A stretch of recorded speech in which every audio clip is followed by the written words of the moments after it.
என் உயிரிலும் மேலான ஆத்மபந்துக்களுக்கு எம்பெருமானை பிரார்த்தித்து தனுமாதத்தின் 19வது பாசுரத்தை பார்ப்பதற்கு முன்பாக தனியன்கள். கோதை பிறந்தவோர் கோவிந்தன் வாழ்மோர் சொதிமணிவாடன் தோன்றமோர் நிதியா நல்லவத்தர் வாழ்மோர் நான்மறைகள் ஓதுமோர் வெள்ளைவத்தோர் வேதக்கோனோ பாதகங்கள் தீர்க்கும் பரமன் அடிகாட்டும் வேதம் அனைத்துக்கும் வித்தாகும் கோதை தமிழ் ஐயைந்தமைந்தும் அதிகாரமானிடரை வையாம் சுமப்பது வம்பே பாசுரம்.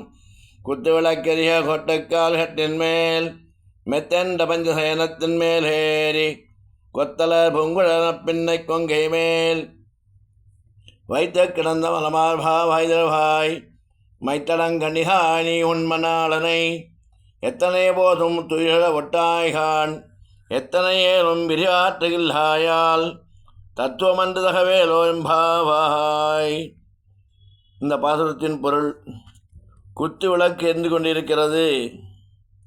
யானை தந்தங்களால் செய்யப்பெற்றிருக்கிற கால்களை கொண்ட கட்டில், அதன் மேல் பஞ்சு, பட்டு, கம்பளம், மலர், தளிர் ஆகிய 5 வகை பொருள்களால் மெத்தண்டு உருவாக்கப்பட்டுள்ள பஞ்சசயன படுக்கை விரிக்கப்பட்டுள்ளது.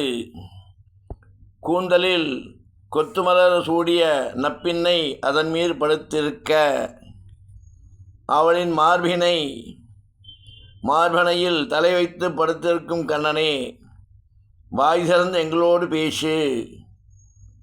மையேந்திய பெருவழி நப்பின்னையே, நீ உன் கணவனை ஒருபொழுதும் துயில விடமாட்டாய், ஒரு நொடியும் பிரியமாட்டேன் என்று இப்படி இருப்பது தத்துவமா அல்லது தகுதி உடைய செயல்தானா என்பது இந்த பாசுரத்தின் பொருள்.